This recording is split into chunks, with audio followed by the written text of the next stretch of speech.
We good? We good?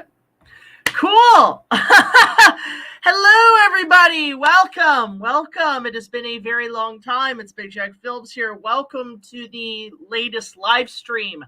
And today's topic's going to be interesting. We're going to keep it to one topic today because we got a lot to talk about. That, of course, being this is our Q&A, our Q&A discussion on the part one of the season finale for Ready Player One. I want to just first and foremost say thank you all so much for tuning in to this particular episode on Monday night. This has been a huge endeavor. This has been a huge project we've been wanting to put out for a while. I'm so excited to share with you all a couple behind the scenes stuff, some questions and so on. Really appreciate y'all coming down for that. If you guys have not seen part one of the finale yet, link down below. Go check it out. It's an hour long. And these are gearing up to be like some of our longest episodes to date. So you guys are in for, like, this is just the tip of the iceberg. You ain't seen nothing yet.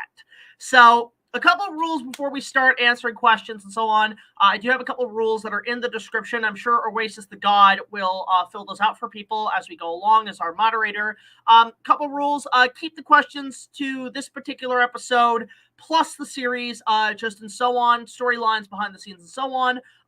We're going to have to put a label on no review requests at this time, because we get flooded with those. We don't have time to answer all of them. And we also don't want to get to, flooding until like requesting until I say yes. We ain't doing that right now. We're just more focused on this particular episode, answering a couple questions fans might have, and so on. And then just number 3, just keep it simple. Just keep it civil, just no debates, no arguments, no trolling. And then on top of that, feel free to send us super chats. Super chats are always appreciated. It helps fund future productions. So I guess I should start. You see, Oasis the God, I'll start with that question. The iceberg. I don't get the iceberg thing at all. I don't know. I hope somebody on YouTube starts doing a huge video analysis on the Big Jack Films lore. That'd be hilarious. So, to the point, a couple of people we want to welcome into the chat. S.A. Gomez, welcome. Anthony Sarkaz, welcome. Sage4, welcome. Lewis Davis, 2007, welcome. Lightpost Films, Indie Fan, Fandemic, welcome back. I should also point out, just a little self-plug for Indie Fan. I want to point out that he's got a little audio drama going on called The Siege of New Jersey, which is actually an extra expanded piece of material that connects to our series. If you guys want to go check that out, check out on his YouTube channel. Check out part 1. You might hear a few familiar voices on that. It's an audio drama, and it's meant to kind of set up stuff that, quite frankly, on our episodes right now, don't really have time to explain. But there's some extra material, we are doing essentially the expanded reviewerverse. There's stuff in the expanded universe that actually explains more. And again, my hair is awful. I should point out, I'm going to get a haircut soon at some point. I do have to point that out because it does need a trim. So yeah, we're just going to open the floodgates to questions. And I'll also show a couple screen grabs of part 1 and a couple things to get people interested in what we're talking about. And on top of that, might show a couple little snippet pics, previews for part 2. So you guys are going to be able to see some stuff from there. Let's see here. Hello, Big Jack. Been a while. Sorry, I didn't show up. Been busy watching movies, anime series, and playing Sonic Frontiers. Oh, awesome. Yeah, welcome to the stream. We're just answering questions regarding part 1 of Ready Player One, the season 7 finale. So fire away. Lightpost Films, there's a recent film you watched. What character would you like to see? Okay, that's answering to Lightpost's question. Greetings, fellow Maximals. Hello, Sage4. Good to see you. So yeah, I guess I should start off. I guess I could start the topic in regards to questions of how the hell did this come about? Like, how the hell did this happen? Hello, Anti-Jedi 2000. Good to see you. How did this project come about? I'll first start by showing a little screen here. Let me see. Nope, that's how do I get back to the thing? Okay, hang on a second. I'm just trying to figure this out. Let's start with, I guess, that. Yeah, just sort of just shows kind of the screen grab what we're doing. So how the hell did this come about? This whole storyline, basically. How did this come about? Well, believe it or not, a lot of this started like literally 10 years ago. when I was, obviously crossovers and stuff were starting to really take off with the Avengers. And eventually I thought, well, I want to do something with that, but let me take it to the next level, because crossovers has always been a thing since I was a kid. And believe it or not, I want to just point this out. This story, this whole idea of a multiverse of different fictional characters actually came out I actually wrote this stuff down 20 years ago when I was 10 years old. And I have them in these. Do I still have them here? I actually do. Right underneath my desk, because I keep them as a reminder. So most people don't know these, but these 3 notebooks were from 20 years ago. And these are what I wrote the original stories on handwriting. And these could be pretty much credited as my version of Tolkien's Book of Lost Tales. If you guys don't know, the way Lord of the Rings came about was that Tolkien was in the battle trenches of World War I, and he had a little wet, crappy little notebook, and he just started writing stuff. And it was called the Book of Lost Tales, and that's where Middle-earth was born. So a lot of that did come from those notebooks. So eventually, over time, I've been making movies my whole life. I started doing my feature-length remake of King Kong, and then I started doing my review show of all the Kong movies that was just meant to be a response to Monster Madness Godzilla-thon by James.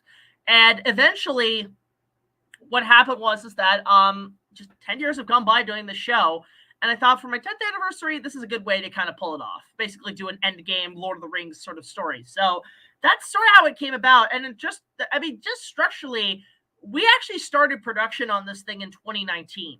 Actually, earlier than that, 2018. We were planning this one for a long time. We felt Ready Player One was the perfect movie to talk about this and bring this whole thing up to start, because the storyline was really starting to pick up around season 3. And then obviously time went on, and a bunch of stuff happened, and just more stuff happened, and then pandemic, and so on. So it's only now we're finally getting to it. But I have been actually editing this thing since 2019. I've been assembling it, I've been writing it, I've been ready to get it going, and then COVID just shut down everything. But it just feels good. 3 or 4 years later, we're finally getting this release. So that's sort of how it started, and just all the storylines built up to it is great. If you guys want to catch up on the plot too, you can also check out our storyline compilations. So that's all good. Let's actually answer a few questions here. How did you discover the first crossover?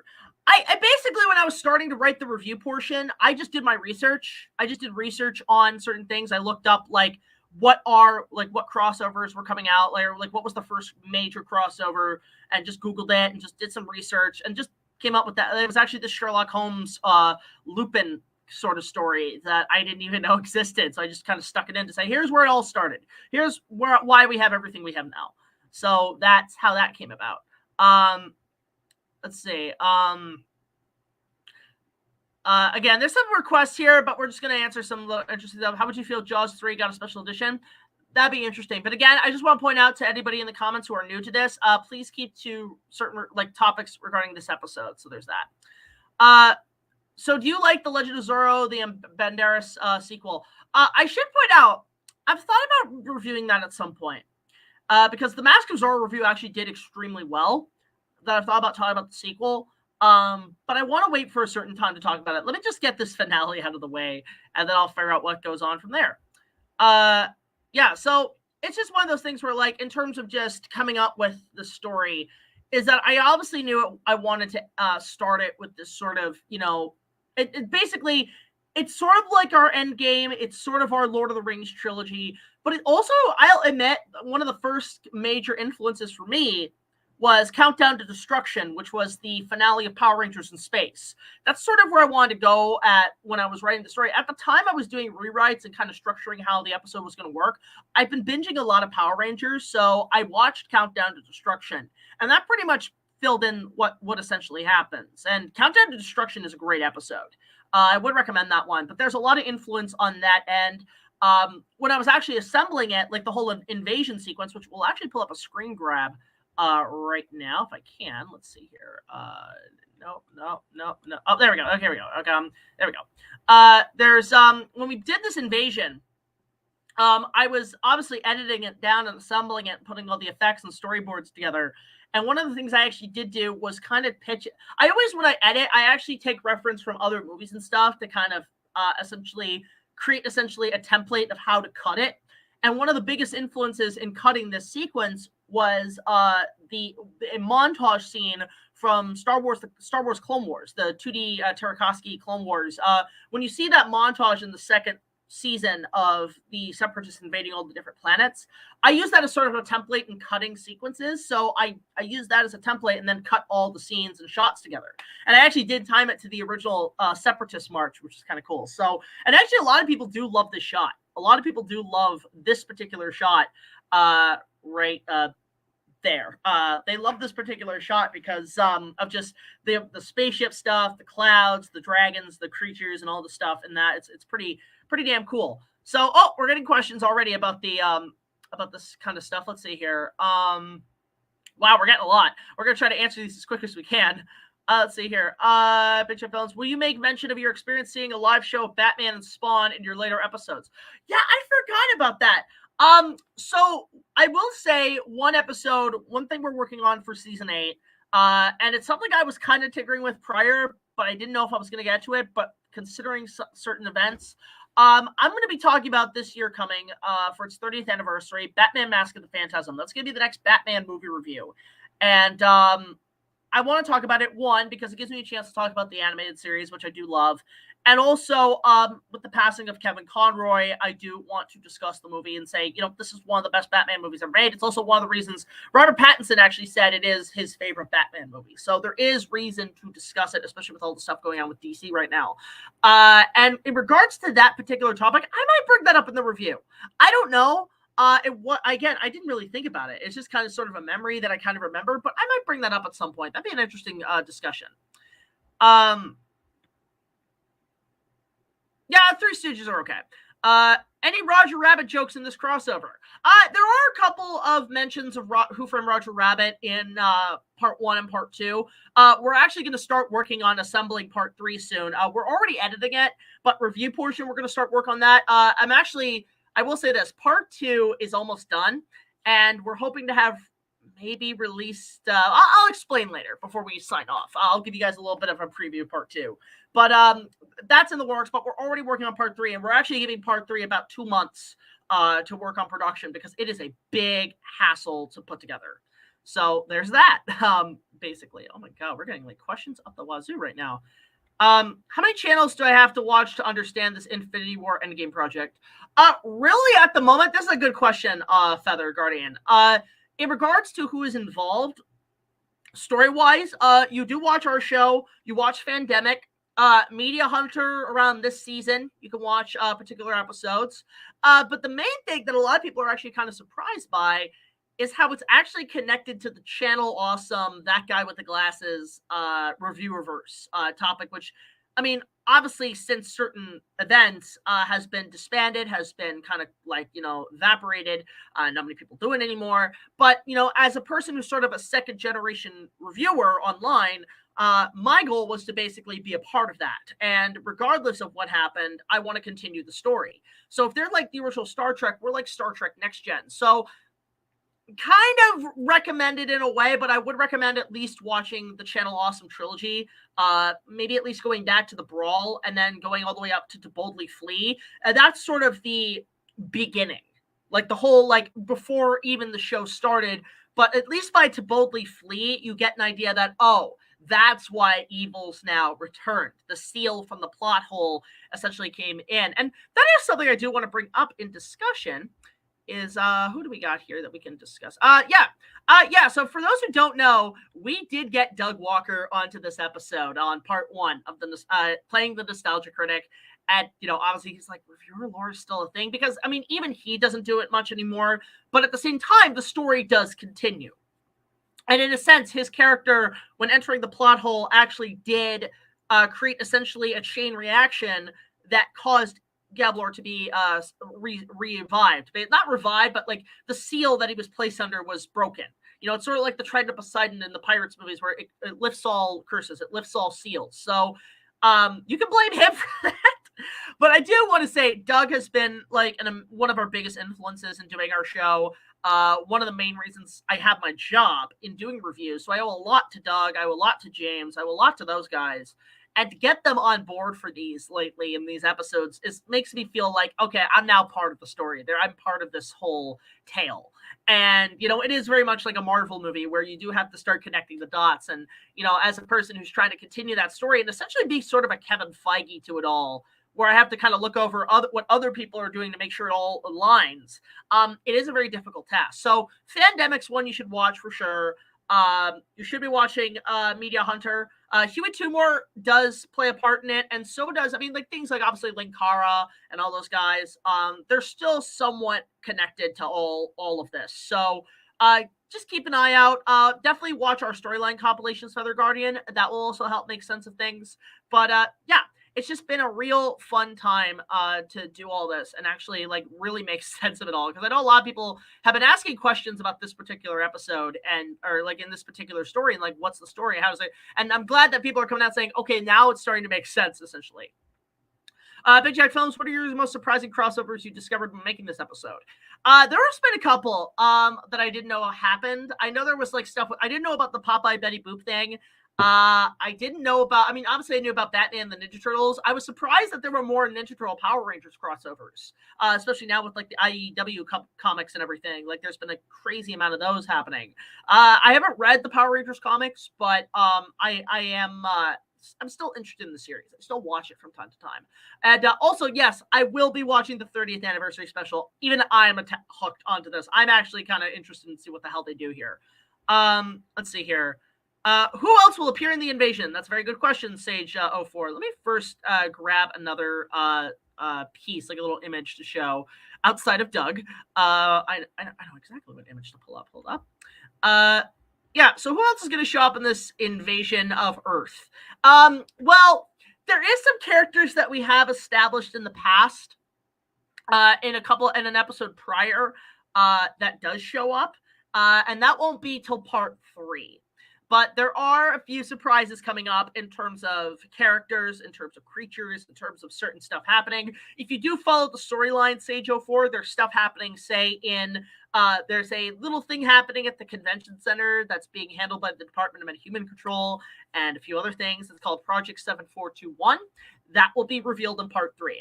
I can say that right now, but I will not say what it is. No guessing in the comments. But that's going to be a huge part of part 3. So there is things starting to unravel, and the plot will definitely thicken, essentially. Let's see. Yeah, okay. I should mention this too. People are probably wondering about what's happening with the next set of Jurassic Park Legacy reviews because we did miss out this year with the new movie, but we're going to plan it this year given 30th anniversary. I'm happy to announce that we do have a story. We do have an interesting idea of what we want to do with it. We do have our topics in play. That's been the biggest thing. But a plot, we're starting to figure things out. And we're mostly writing it through location scouting. We've been doing a lot of location scouting last year. And we might have found a place in particular that suits the Jurassic Park theme. So you can look forward to that down the line. And again, I will say it will be a 2023 release. Just I don't know when, because it all depends on the special. Because I should also point out for people interested, after this finale, I'm taking a massive vacation, about a month off. I'm actually going to be going down south. I'm going to be going down to the United States for a couple of days and visiting some family members. Going to be heading to South Carolina. And there's actually a Comic-Con happening around that time in April that I might attend. I haven't done a US Con in a while. And then later on, I'm actually going to be visiting Universal Studios. So, yeah, look forward to that down the line. I mean, I'll let you guys know where I'm at. If you guys are ever around those areas, feel free to say hi. So that might be happening as well. I should also mention, I'm going to also be attending a convention online, an online convention on Twitch. It's called Kanji, and it's not this weekend, but next weekend. They're going to be screening our Indiana Jones fan film, and we're going to be doing Q&A. So go check out Kanji. I think it's called Kanji at Home on Twitch, and they will be screening the movie, and they'll be having a Q&A, and they could use some much needed support. So there's that. And also, I will be coming back to March Comic-Con. I will be coming to Anime North, and I will be coming to, I'm thinking G-Fest. No promises, but we're tinkering with the idea that we will return to G-Fest. So there's our convention announcements. What's the hardest shot to composite? Oh, that's a good question for Racist the God in terms of special effects. The hardest ones are the ones where you have so many effects going on at once that it crashes your computer. It crashes your software. Because there are moments where we have armies and numbers of people, and the more layers you stack, because the thing is with compositing special effects, it's like making a sandwich. You know, you put on layer upon layer until it all looks nice. And that is a tricky thing to do. Only a few people are expertise in compositing. And I do a lot of my own self special effects. So the thing is like when you have multiple images, like when you see the Gablor forging weapons and shearing like the Urukai at Isengard, that's sort of like we were taking a lot of influence from the two towers. Those shots were difficult as hell because of how many elements. Because you not only had to have the backgrounds, not only did you have to have the characters, but then you had to have characters in the foreground. There's had to be like tens of them and so on. And what eventually happens is the more layers you stack, the slower your machine gets, the slower your software is. And there are times it will even crash. And those are the most frustrating shots to do because you have to put all these in one shot. And those shots could take like one shot could probably compositing take about an hour. And it's pretty crazy to put it all together essentially. So that's a very interesting question. Thank you so much for that one. Let's see here. Will Doug Walker distraction solve be evolved? No. We were kind of tinkering with something like that, but no. There is a montage in part 2, and I won't say what song we've chosen. I mean, obviously it depends on the copyright of it, but we have a plan on that end in regards to what's coming up for part 2. I wonder, is Ratchet for Robots part of the evasion? No. I mean, if I had the ability to make that happen, I would. We are very limited with what we have in terms of just like effects and so on. And I'll say this, like some of the stuff involves masking, and masking is a very difficult thing to do. If I could, I would. And also on top of that, Robots is a movie I do want to cover at some point because I do like the fact that like when it came out, people hated it. But now it's like this beloved thing that a lot of generational kids grew up with and realized, wow, this movie's deeper than I thought. It kind of reflects today's culture. And it's something I do want to discuss because I was one of the biggest defenders of that movie when it came out. And I love the shit out of it. It's one of my favorite animated films.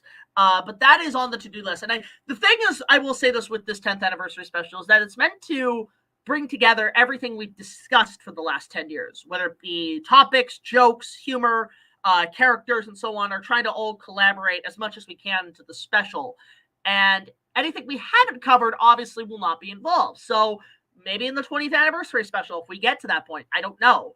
But for now, we are more focused on the stuff that's been happening for the last 10 years. So there's the question of that. Part of me is considering a review series. Any tips you can give? Also planning to have an anime and animatic to make it unique. Okay, so answer to that, Eric Bauer. Animation is definitely the way to go. I know a lot of reviewers are doing that, where they like have different like characters of themselves and different like opinionated looks and everything. Like I know Brad does that on Obscure Media. I know Razorblade does that on his show. And that's an easy way to do it and actually to pump out videos faster. The biggest thing is I would actually advise this, Eric. Do not do a storyline because it will fuck you. Because there have been times, I will admit, that there has been doubts about this production. And I was willing to be dedicated to the end of it and actually, you know, get things done on it. But I will say it is very draining. It is very fatiguing. It can wipe you clean.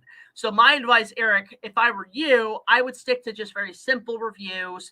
Don't be too elaborate on stories like I have. But definitely, you know, make it also a lot, like try to pump out as much as you can. I would say do things in bulks where you produce a bunch of videos and you don't release them until you feel comfortable that you have enough material to put it all in one sweep, because that will actually help you get your ad revenue up, allow you to go up higher. That is a definite tip on your end that I will pass on to you.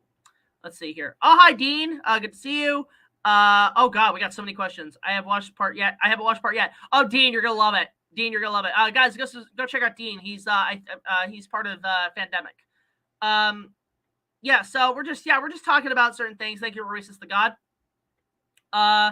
Let's see. Will there be any stop motion moments in the storyline segments of the war? We're right now in terms of special effects. Most of it is, you know, suit actors compositing. Very rank and fast Lord of the Rings effects. We have some CGI elements, obviously, some computer graphics. I'll say this. There's one element that I won't say which part it's in, but we were originally going to do sprite animation on it, like sprite animation. But eventually we had somebody recently reach out to us and say, hey, we can do this practically. So we have really good practical effects coming up in one of the parts. Again, I won't say what, but I think you are going to be pleasantly surprised with what we have in part 3. Let's see. Okay, question. Oh, this is an interesting question about the prequels. So here's what's happening with the prequels. I can happily announce that we're getting there. We're about halfway done, the prequels. We started production in 2019. It's one of those, I think there was 3 projects that eventually kind of got screwed over because of COVID. There were 3 pre-COVID projects that were in the works. The Batman project, Ready Player One, and the Star Wars prequels. Batman is done, thank goodness. Ready Player One is about pretty much halfway done. We're just finishing up part 2. And then the prequels, our plan is essentially to maybe have the prequels out by December. Again, no promises. It just depends on the fates of time. We can't really schedule anything until we have a full amount in the can. So that's why I'm actually holding off showing up anything trailers and so on for the next part, because I don't want to jinx myself. Plan an announcement, and then things happen where it gets all fucked up. So that's sort of our game plan. Our goal is to head to December for the release of the prequel trilogy, and hopefully it will be the end of the first half of season 8. So there's that. Oh my god, we're getting questions off the wazoo. Okay. Somebody started to figure this out, because yes, Ernest is the god. I know of Daikon 4, and I have plans to discuss Daikon 4 potentially in part 3. And not only that, I have plans to maybe at some point in the future pay homage to Daikon 4, because I do know about it. I love the hell out of it, but you caught me. Okay, so that is definitely going to be happening at some point. Thoughts on the Super Mario Brothers movie coming out, or the old one? I like the old one. It's a guilty pleasure, but the new one I'm actually excited to see. So there's that. Again, no requests, guys. Let's keep requests out of this Q&A. Granny with a motherfucking chainsaw. Okay. Okay. You know what's interesting? Do I have time to put that in the review? That would be interesting if I found a way to put that in part 3. That would be hilarious. I will admit there is somewhat of a nod to it in part 2, but not in the way you think. There is no granny with a chainsaw, but in terms of the content used, there is a moment in part 2 that does waver to that. Oh, here's an interesting question. Would you pay money to see an alternate reality for Rosario of Empire gets revised? I would like that. I think discussion-wise, I think it'd be cool to see a reboot of the series that more sticks to the manga. However, I will say I do have something Rosario Vampire project-wise that I'm kind of locked in here, as Shakespeare would say, that I do have plans to work on at some point in the future. Who's that? Let's see here. Doing good. Inuyasha Dinosaur 101. Thank you so much. Oh my god, we're getting crazy questions up here. What are the worst things you have suffered while making this? Oh, this is a good question. Very good topic question.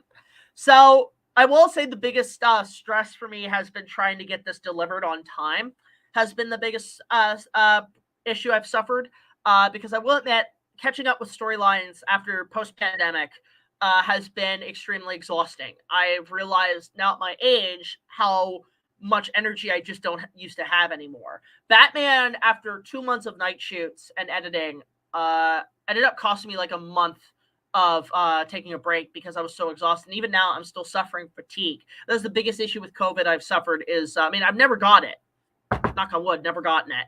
But at the same time, it's like I've suffered fatigue, major. And that could be a big stressful thing is when you lack sleep, you lack the energy to get up. And I will admit in December, I actually did have a bit of a breaking point where I was editing so much and there was a bit of a misstep and I just crashed.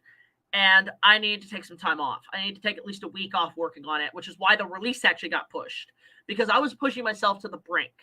And that is the biggest issue, is making sure things are released on time. I do want to have a consistent schedule because you want to keep with the algorithm, and that has been very difficult. So my advice is never plan a release date for something that isn't finished. Only plan it when you have it pretty much locked and good to go, is my only advice. Thankfully, it's now starting to pick up. But yeah, I will admit, this has been one of the hardest productions I've ever worked on. This has been one of the biggest productions I've worked on. It is arguably the most expensive production I've ever done. Like, this particular set of reviews is, believe it or not, more expensive than Kong. In the case of Kong was $4,000 to produce out of my own pocket money. This is almost twice that. This is like $6,000. So this is costing me a lot of money. But at the same time, the money's well spent. It's well spent on the art. I'm not looking for profit. I'm not looking for any kind of like reward out of it. My reward is to share it with all of you guys and really showcase something I've been working on for a very long time. So it's good to finally get this big, massive weight off my shoulder. And then after this, things are going to kind of scale down. I will admit things are going to start scaling down a little bit. They're not going to be so big in the labyrinth, but there's going to be some adventures, but they're not going to be as like big, bombastic scales like this. Because this, I'll admit, despite me so satisfied with how this thing's doing, this was hell. And is not recommended for everybody. So hope that really answers your question, man. Let's see here. Hi, Rockstar BD82. Hey, Huey Tumor, good to see you. Thank you for your advice. I'm considered GFest, as a few of my friends go there. Yeah, GFest is amazing. GFest is a really good con. Let's see here. What is your favorite and least favorite crossovers? Okay, so this is interesting. I'd say probably my favorite crossover, if I had to pick, this is a toughie. That's shit. I really liked, obviously the Avengers, the first one was actually pretty damn awesome. I think Endgame, the whole battle in Endgame was amazing. I think all the stuff even in Infinity War was good. I'm not a big Marvel guy, but I do like those. I think No Way Home, fantastic. Probably one of the best ones. Forever Red's a good one. I will say the worst ones, I'll admit, after watching like Kara's videos, Once a Ranger and the Legendary War of Megaforce, fucking awful. Just awful crossovers. There's some saving, redeeming qualities, but they are not good at all. It's very hard to find a crossover that actually I can come out saying that was the coolest thing I've ever seen in my life. And I think that's one of the reasons why I'm doing this Ready Player One episode, is that, you know, the idea is that, okay, Ready Player One was a great film. I do like that movie. My biggest issue, it wasn't big enough for its own good, because the problem is, the biggest issue with that movie was IP rights. The biggest issue was certain things that were in the book they couldn't do because of IP rights. And whereas my show, which follows heavily on fan film logic, that's out the window. And we are able to just do whatever the hell we want. So yes, we can have the Green Goblin and Iron Man interact, even though they didn't in the Marvel Cinematic Universe. We can have Harley Quinn steal the DeLorean time machine. We can have, you know, stuff in space happen. We can have, you know, Dragon Ball characters cross over with other characters. We can do this. Anything's possible in the realm of fan filmdom, as I call it, because, you know, you could just accomplish things that Hollywood could not even produce. They wouldn't think, they would scruff it off and say that's impossible, you know, but in our case, we can do that. And it's fantastic. And that's why I think crossovers on that field, like Superpower Beatdown, less can be said about Death Battle because of certain controversies, but, you know, stuff like that are very damn impressive. And I love doing those kind of crossovers. Like, I know there's even those ones that's like, it's the one with all the fictional characters in that gladiator arena fighting for the Oscar. I like those ones too. Those are another big influence. Those are another big group of guys. I think it's actually 2 people actually who really worked their asses off on those. So there's that. I did. I did see this. I have seen the sketches, or I've only seen the one cover. I haven't seen the full thing yet. Let's see here. Okay, so we're gonna answer a few more questions here. Hello, Kevin O'Bill. How many plans to reboot the old Jurassic Park videos? No, we're gonna keep them as they are. Let's see here. Okay, yeah. Okay, again, just Oris, just keep it. Oris, if you can keep an eye on that, just make sure everybody knows the rules of the stream. Thank you. That no requests at this time. Let's see here. Oh my god, we're getting like a lot of people. Holy crap. I have not seen the Pinocchio movie, Michelle Fish. Holy crap. We're going like crazy. Let's see. Wow. So many people are asking questions. Oh my god.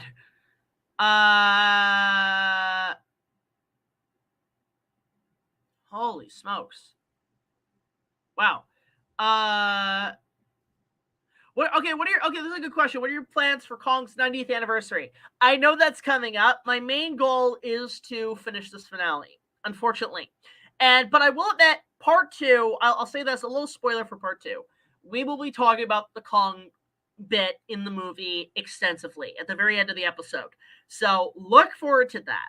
That will be our Kong-centric moment of this finale. But I will admit, I do want to maybe try to pump out something for the 90th anniversary, just maybe recap my opinion on the film. I do, at some point, I will admit, I've been thinking about this for my 100th episode of the King Kong Reviews, that I am going to probably re-review the 3 main films. So 33, 76, and 05. I think it's going to be my plan for my 100th episode of the Kong Reviews, is that I want to re-review them, because there are moments I look back on my old reviews, obviously, because 10 years have gone by, that I think nowadays I could do way better. And I have plans. I do have plans to do that for my 100th episode of the Kong Reviews, is to basically review those 3 films, because there's some stuff that now, 10 years later, I don't agree with, that I do want to kind of rectify. So that would be a plan at some point. You should recreate Endgame. I mean, no promises. I don't want to say anything, but, you know, who knows? Megaforce and the Final Wars of Power Rangers. Yeah, it kind of is. Holy crap, we're getting questions. Oh my god. Oh, hey, we got a super chat. One moment. Oh, no momento. Wow. Rockstar BD82, thank you so much for the $10 super chat. You're doing an amazing job, though. One question, though. How to get the DeLorean? This I love. These are the type of questions I like answering. Thank you so much, Rockstar Band. First of all, let me grab an image of that damn thing. That thing is fucking beautiful. Let's go a bit back. Hang on a sec. Oh, there we go. Okay. So, yeah, people are asking about the DeLorean. How the hell did we get this? Okay, so this is an interesting story. So this goes back all the way to 2017, when I covered my top 10 timeless Back to the Future moments. If you guys have not seen that video, I still love that's one of my favorite episodes I ever made. Go check that out. That took about a year to produce. That took about a year to make. And I wrote the script on a laptop, crammed into the back of my parents' car as we were driving down to Florida for our monthly vacation back in 2017. And I was writing this script. I normally listen to, one thing I will give a tip for people who are interested in writing, especially if you're writing a storyline-based thing or any topics, listen to the music of whatever you're discussing or that matches the topic you're talking about. Create yourself a little, like I actually create the first outline via playlist. And when I create that playlist, I actually know when sequences happen. So I was writing it to this playlist. I was typing away. It actually does help the pace of writing. So I was writing this thing, and the first things we actually shot for this episode was when we were in Orlando. I had finished the script right on cue. It took me like 2 or 3 days to write the script on a trip, on the road. When we got to Orlando, I took the script, I copy-pasted it on my phone. My phone acted as my script. And then I basically just went to Universal and essentially just, for the day, kind of just, filmed those segments and just winged it half the time. And then eventually when I came back, I didn't finish it until much later. I didn't finish it until way down the line when I was working on other episodes. So around the time that was happening, I knew in the very first instances of the script that I wanted to get the DeLorean time machine. I wanted to get it involved. I just didn't know who had one. I didn't know how much it cost. I didn't know how much it took to put that together. So what happened was that I reached out to a couple of people online. I reached out to a couple of people who had time machines and DeLoreans. I mean, that's the thing I put in when I was presenting it. I said, it doesn't matter if it's the time machine. It doesn't matter if it's the DeLorean. As long as it looks like the one from the movie, I'll be happy. Even if it was just a simple DeLorean, I would have taken it, right? So we were talking to a few people, and one person connected me to a guy. His name is Ken, and Ken is a local guy here in Ontario who has a full-on replica of the time machine. And he does it for promotional material for a website called Time Machine for Hire, which I don't think exists anymore. But he still takes the time machine around touring at conventions and obviously charges for people to be in the car and take photos, because but what's great is all the money goes towards the Michael J. Fox Parkinson's Foundation, which is a great charity, really great charity. And he's actually met a lot of the cast and crew of Back to the Future, who actually did state that his car, the car you see right there, is one of the most accurate replicas of the original prop they have ever seen. So it has been approved by people like Michael J. Fox, Christopher Lloyd, Bob Gale. Like, they've approved this prop. So I talked to Ken about it. I said, you know, we want to do this little Back to the Future thing. We want to actually, the first time we shot it was in 2017 for the top 10. And I said to him, we're just going to recreate the scene for the ending of part 1. Would it be okay if we shot it? And he said, yeah, sure, of course. And we originally wanted to shoot it at my place, but he said, you know what? It's a little far off. Why don't you come shoot at my place and we'll just make it look like you're in a random neighborhood. And I said, okay. So we shot it for a day. I brought Brad. Brad was freaking out. That's one of his favorite movies. And we shot it, and it was literally like the movie. Like, the garage door opened up, and the car, like, kind of came out backwards. So it was literally like when Marty first sees the car come out of Doc's truck. And that was crazy. And then Josh stayed in the damn thing for like 10 minutes. And he was like leaning out the window, like, I'm nutting uncontrollably right now. We were freaking out. We were geeking the hell out. We just shot that for a day, and we filmed it over time. And then I leaned over to Josh and I said, hey, Josh, I have this idea. Let's get some B-roll. Let's get a shit ton of B-roll and get the car and just get it driving. And he said, what? I was like, we never know when we're going to get a chance to do this again. So we did that. We had Ken in the car driving it, basically our stunt driver. I was in the back of Josh's car, sitting in the back. I didn't have a seatbelt. I was like, my whole body was like kind of half in the car, half out the window. I could have fallen out. And I'm filming this with my camera. We're doing very guerrilla style film, right? And we shot this for like a good 15 minutes of B-roll, 20 minutes of B-roll of this car driving around. And we held on to that footage. Now comes Ready Player One. And I thought, well, I want to end I have to get the DeLorean in this because, you know, the movie has the car. So we worked it out. And actually, fun thing I will say about Back to the Future, the top 10 before we move forward. The Back to the Future episode, originally the ending was supposed to have Doctor Terawatt come out of that car. That was the plan. He was going to be our Doc Brown, that he was going to come out and like have the DeLorean. Unfortunately, he was unavailable at the time, so we got Brad to do it instead. And I figured Brad would be more suited because that's one of his favorite movies and he would love the shit out of it. So there's that. But when we get back to Ready Player One, obviously we had to come back and do reshoots. And I was kind of contacting Ken saying, hey, Ken, we want to use the car, just the interiors for reshoots. We're not going to drive it around. We just want to get in there with the dashboard and just like film dialogue bits. And he said, I'm all for it. However, we're going to be moving to Orlando in a couple months. We'll have to schedule this soon. Thankfully, Fan Expo, he was actually there. And we got to shoot it for a day and film that whole sequence of the interior stuff. And it came out great. And a big thank you to him. Big thank you to obviously the charity he runs, the Michael J. Fox Parkinson's Foundation. And the thing is, the best part about Ken, he let us use it for free. He was such a nice chap. He let us use it for free. I felt so bad that I actually did. I'll give a unknown check number to him. And I said, you know, give this to the charity because, you know, I've actually been more, especially after the Doug Walker cameo, I've been really getting myself into more charities and I really love doing them. There's some charities out there that I absolutely 100% support that are worth funding. So that's how the DeLorean came about. And I also want to give a huge shout out very quickly. A huge major shout out to this lovely lady right here, Amethyst Cosplay, who is Harley Quinn in essentially our series. She started coming in for the Batman Tim Burton trilogy. She was a wonder. She had never acted in her life. She did such a good job. And we had her come in to be in the DeLorean time machine. And I will admit, I think that made the scene way more cooler than it had to be. Like, talk about the best Uber geek pickup imaginable. Now, a question people ask is, okay, well, what's next? I should say that part 2 opens with me and a Harley Quinn in this interesting adventure with the time machine. Can't say what, But that will be something that will definitely come to play in parts 2 and 3. You're going to see more of this. You're going to see more of this baby in 2 and 3. The car and Harley Quinn. They like. Kudos to Amethyst's cosplay. Guys, link down below. Go follow her Instagram. She is one of the best cosplayers out there in the industry. Definitely was very impressive on her end. And it was just a great sequence. Like, talk about a badass ending. I'm cornered. Cobra's got me in all fronts, and then here comes the freaking car. Now, I realize I should have done this. I should have included the car honk noise from the Back to the Future ride. But I didn't have time. I just used the classic da-da-da-da-da. I just thought it was more funny.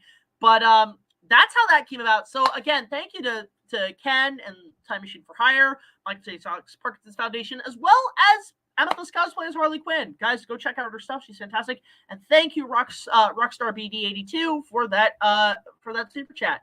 Really appreciate it. And oh my God, we've gotten like a shit ton of comments now since. Oh my God. I try to answer these as quick as I can because oh Jesus. Like potential ideas. Yeah, like there's ideas coming up for that. Words of George K. Oh my. Yeah, there's, let's see. I know I'm not being interested, but I'll ask anyway. What are your thoughts on James Gunn's plan for the DC reboot? I'm interested. My biggest thank you is that the Batman and Joker are safe. They're still going to keep making those. Again, guys, hold all requests until another time. Who would win, Kong or Theodosaurus? I think Kong. Wow, just holy crap. By choosing the DeLorean, then the hot tub time machine, your videos would be legendary. If I combine them, that would be it. Just put the hot tub time machine on the back of the DeLorean. That'd be hilarious. Well, the thing is with the hot tub time machine stuff, a lot of people bring that up when it comes to the machine I had in my old place that allowed me to travel to fictional worlds. It's the fictional dimensional transporter, which was established in part 1, which I will also pull up another image to kind of just in the vein of discussion. Let's see here. If I go to, can I go to this one? Will this work? Let's see. I'm just going to kind of just close that down. And hopefully, does that show up? Oh, no, it doesn't. Hold up. Yeah, when it comes to the fictional dimensional transporter, let's see. I want to share screen. Go to tab. Here we go. Okay. So when it comes to the fictional dimensional transporter, the FDT, the first model obviously was in 2005 with that giant tank thing. I should point out that sequence. If you guys have any questions about, please ask. Was very inspired by the opening of Back to the Future, as well as Batman 89. There was a lot of stuff based on the Access Chemical sequence that were inspired by that sequence. Well, that was the first model. Model 2 was the one I had at my old place that blew up in the last season. And that is where a lot of people take a reference to Hot Tub Time Machine. That, oh, it's a Hot Tub Time Machine. No, it's essentially a hot tub dimensional transporter, is sort of the idea we had in regards to that technology. So there was a lot going on that end in regards to what was going on. And now the question is there any idea of fictional dimensional travel coming back in the future? No pun intended, Back to the Future, but potentially. I cannot say yet. Okay. How tough were to do the shots of Doctor Terawatt? That's a very good question because I actually have a little bit of a behind the scenes photo to share. I will basically go to that in a moment. Let me just go to the slideshow. There we go. So Dr. Terawatt, who is actually, I should point out, is actually retired. He is no longer playing the character after this series of episodes. Reason for it is because he wants to move on to do other things. He's now under CHEIF MACBETH on Twitch. He has a totally new character he's working on, and he's got some stuff in the future planned with Dr. Terawatt, but nothing too significant. But this is Dr. Terawatt, I will say, has been the biggest link to connect us to the Reviewerverse because obviously in the past he's been doing his character since our show, before even our show was created, and he has had run-ins with the likes of Chester A. Bum, Dr. Insano, yes, that Dr. Insano, and on top of that, he's had run-ins with these guys, so it's clear that he is our real link to the Reviewerverse and one of our only links outside of the plot hole thing with Nostalgia Critic. But now that that's established, it actually makes it even more connected. So when we shot his scenes, it was very late in the game on post-production, around the fall, I want to say, around October. And he came in and he filmed it all. We shot all of his stuff on green screen because that was way easier to shoot. But he was a wonderful chap, really great to work with, excellent acting. He still got it. And it was just good to see the Doctor give essentially his final bow. And you know, not just, oh, I'm just going to shut it down. Like, I actually do. I will admit it's something I do have a pet peeve with. It comes to like certain things, creations, is that I hate when they just stop and they have no finale. They have no real ending. It really sucks. So our goal obviously was to get Dr. Terawatt involved because of his establishment in the story, but also because, you know, obviously they wanted to retire the character, and that it was just, you know, I wanted to give the Doctor a really good final send-off for the online community, for the Reviewverse, and so on. So this was nice to have. And he will show up in part 2. And I will say, yes, this will be his final performance as the character in live action. Because he has now retired the character and he's going into CHEIF MACBETH, which you can find on Twitch. Guys, please follow him. Please go check out his stuff. If you guys watch people on Twitch, would recommend it. A lot of people ask us if we're going to do Twitch. We're thinking about it. So there is that. Holy crap, we're getting like questions out the wazoo. Oh my god. We might be running out of time. Oh dear. Let's see here. What yeah, call me impressed. Thank you, guys. For the Guardian. Not a fan of Margot Robbie version, but I admire the Respect cosplayers. Oh yeah, thank you so much, Rockstar Band. Thank you so much. Wow, we're getting a lot of comments here. I know, I'm catching up. Oh my god! Super Michael 98. Thank you again for a $10 super chat. Really appreciate it. Really, really appreciate it. Really, really thank you for all that.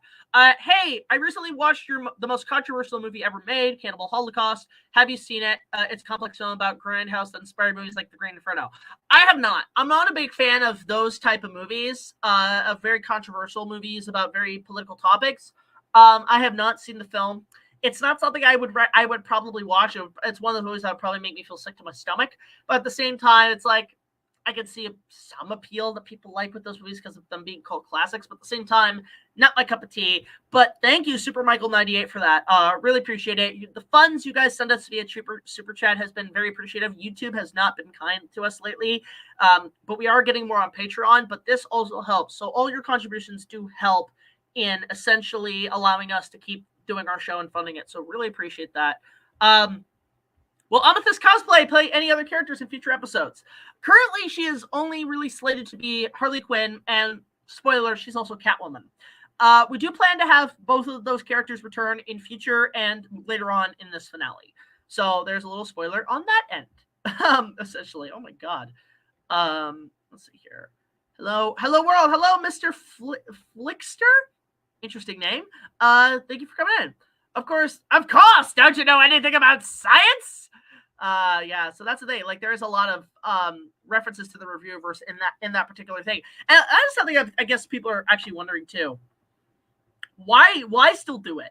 Why still do it after everything that's happened? Why still do it after people have sort of fizzled out of it? A couple of reasons. One, because I'm not a fan of just resetting things. I'm not a fan of just changing the subject, changing the material because of current trends. I don't like trends. I like to keep consistency with my stories. I like to keep consistency with what I have established. And I don't like to change much. In fact, I like to basically build on what came before. And the second reason is because I've started to notice this, especially after all that happened. I will not get into that topic because I know people on both sides of it. But I do feel like it wasn't something that really it's something that should have been handled in, I guess, court, if anything, is the shortest thing I'll say about that. But regardless of it, the biggest thing on my end is that it's something that I just know lately has been getting quite nostalgic. A lot of people are now going back to because there was a period of time for a couple of years that people were getting sick of it. People were getting sick of the story. People thought it was annoying. It was cringe. It was stupid. And look, I know mine's cringe too. I'm like John Goodman. I make garbage. But I have a charm and I have fun making that stuff.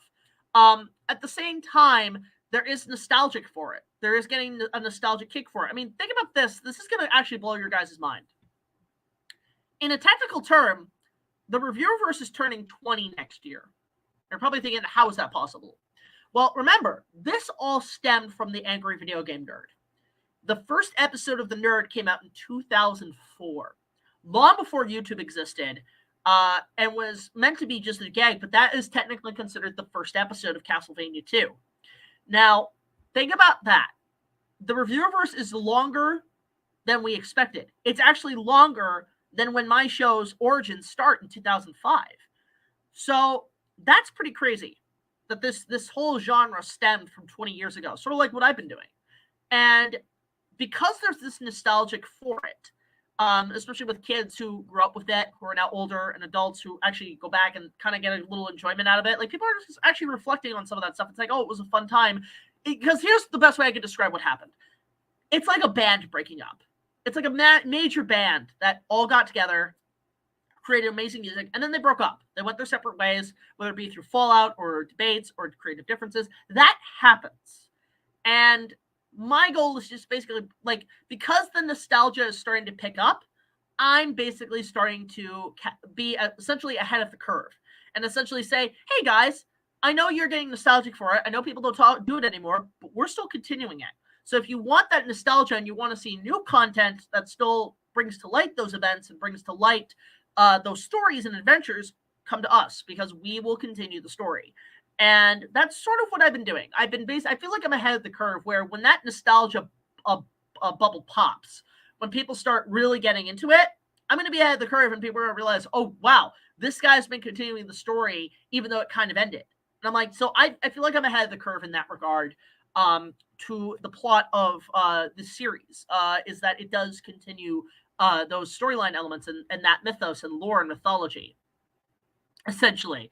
Let's see here. Oh my goodness. When will reaction videos return? I do have plans to bring that back. I know a lot of people want to know about the Thomas stuff, but I do have plans to do one more Thomas video, and I'm going to make it a really nice one, but I'm going to wait for the spring when things clear up a little bit. Let's see here. Transformers, Earthspark, and new repeats. Oh my god, we're getting like so many questions now. My goodness.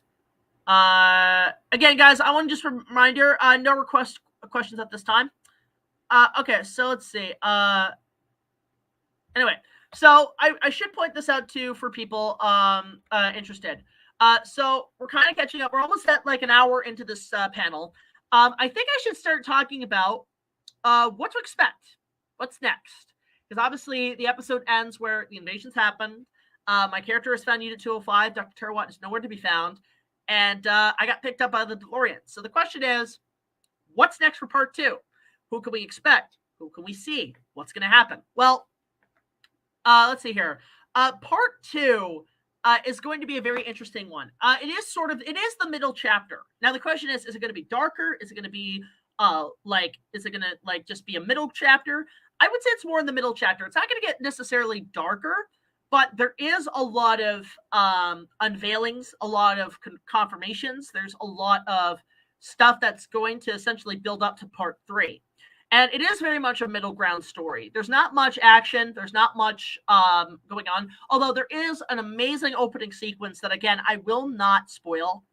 And then there's some stuff in the middle, and there's some stuff at the end. And there's going to be some really cool elements in this. There's going to be characters that show up, which I can't actually reveal to some degree. So let me just pull up some more amazing screenshots so I can give you guys a little bit of an idea what to expect in part 2.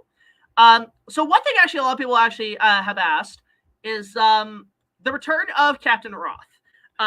Played by Evan Matthews, who you might remember from the Mask of Zorro episode. So he did show up, obviously, in part 1 as part of the invasion plan. Now, the thing is that he will be returning in part 3. That is a little spoiler for you guys. But I will also say, and this is something that's going to be interesting, this is going to be Evan Matthews' final performance, not just as this character, but in terms of being on the channel. And the reason for it is because he's actually moving to the United States.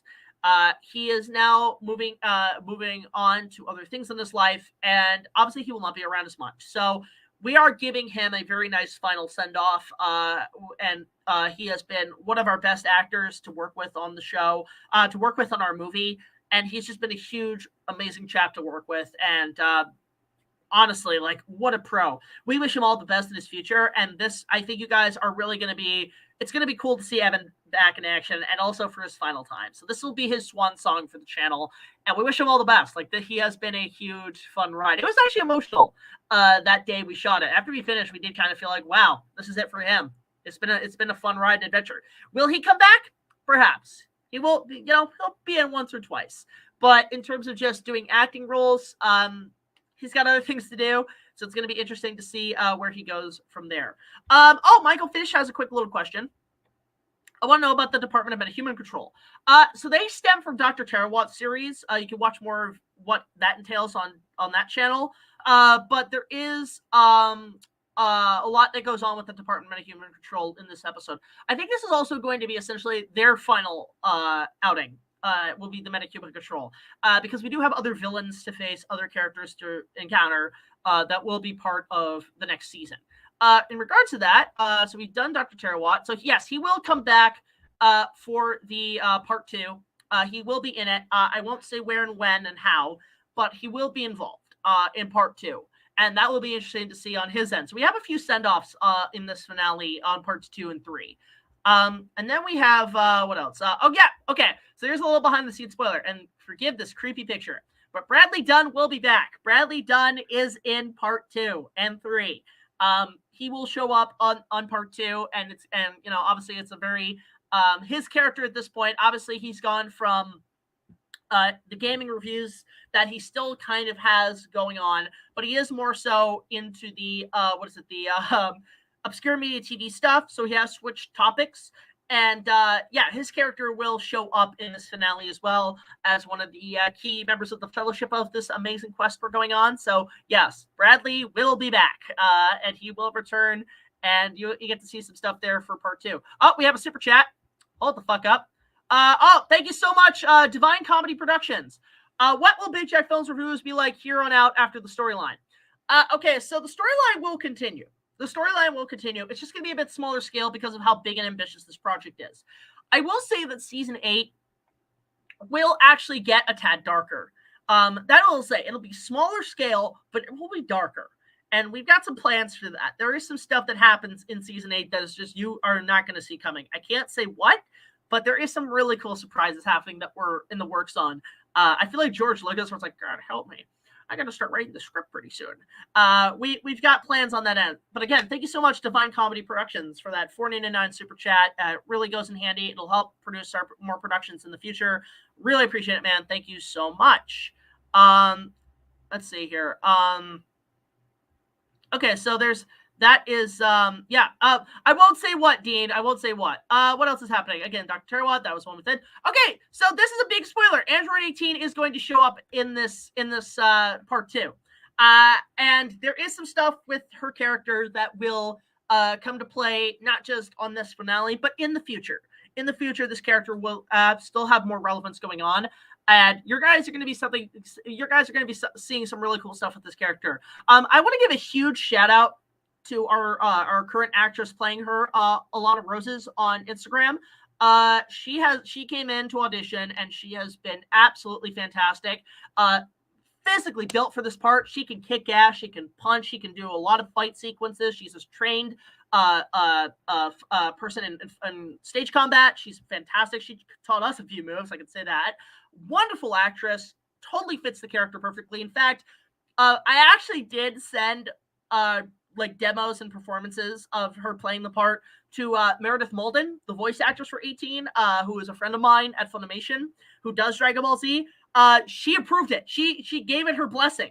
So kudos to Meredith McCoy. She gave it her blessing, and she has been absolutely a huge supporter too in this series as well. So she has totally been endorsing what we've been doing, and so kudos to Alana Roses for coming in to portray this performance. A lot of people ask about their previous actors.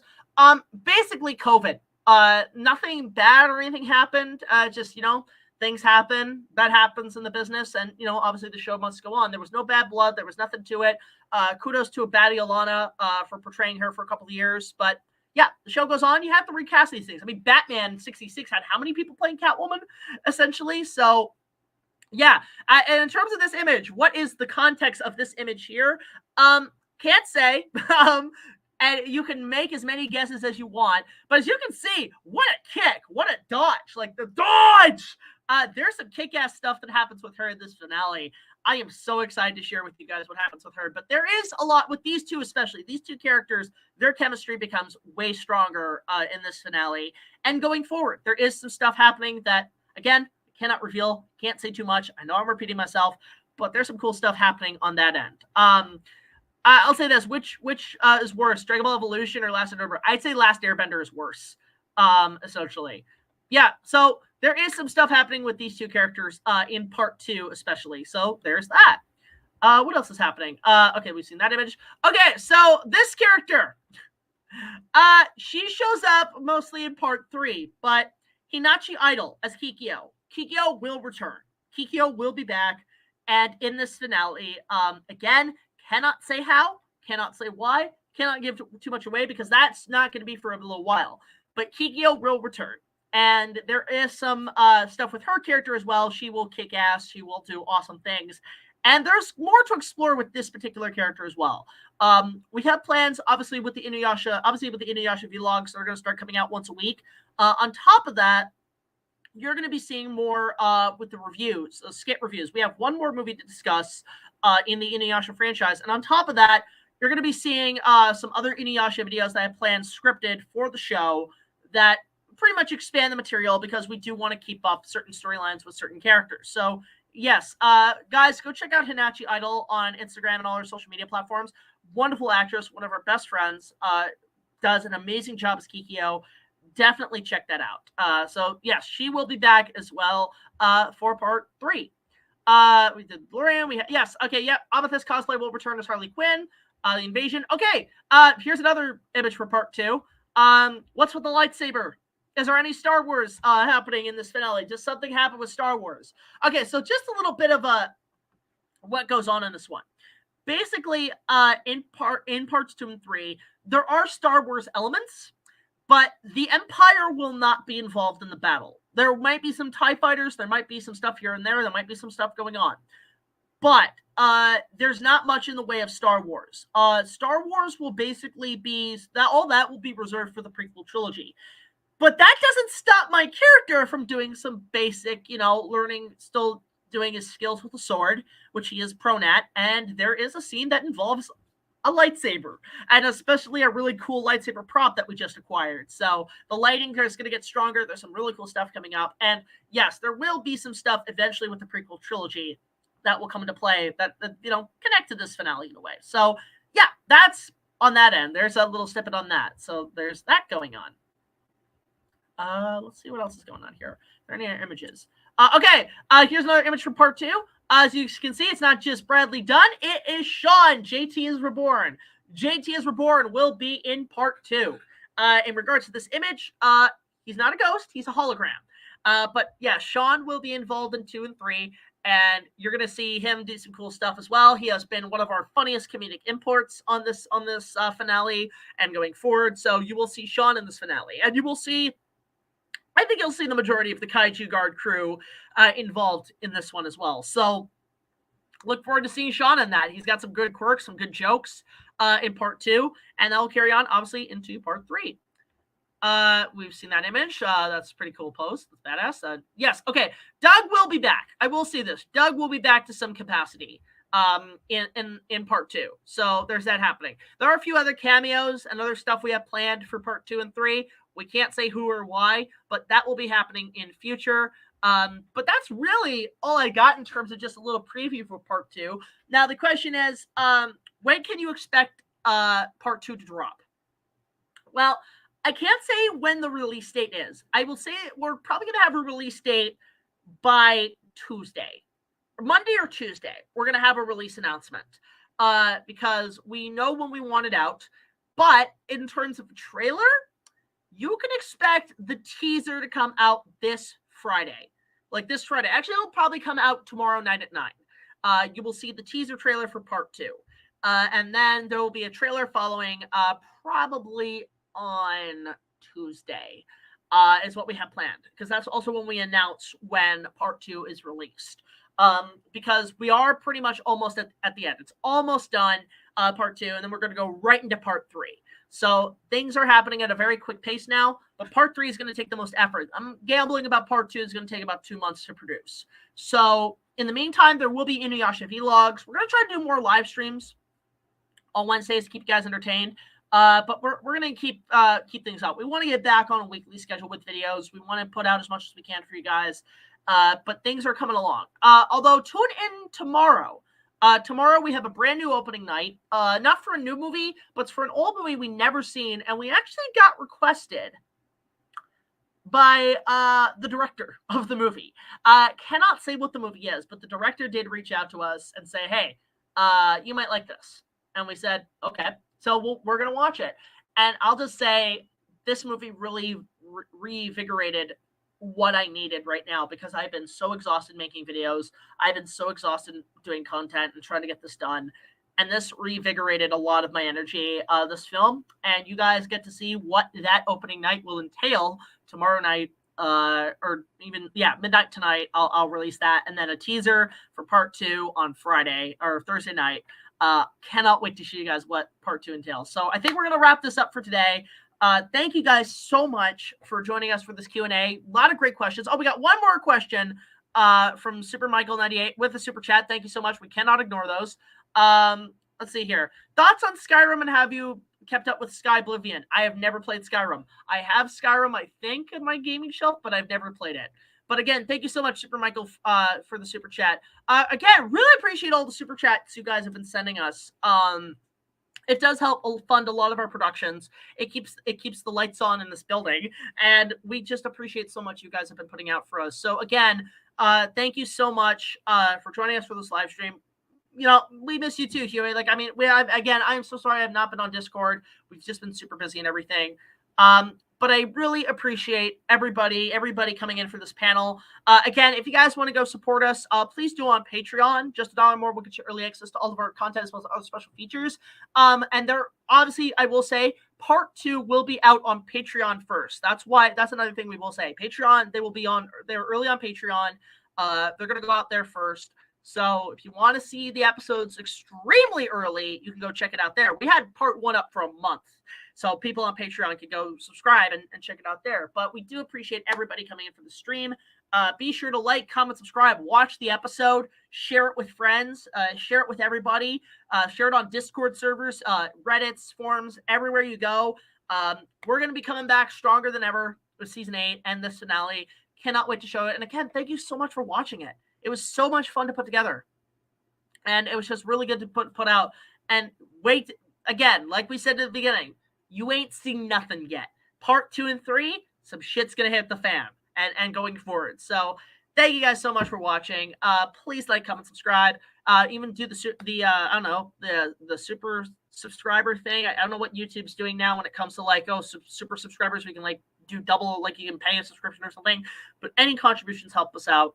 Really appreciate it for your entertainment. We'll see you guys in the next video.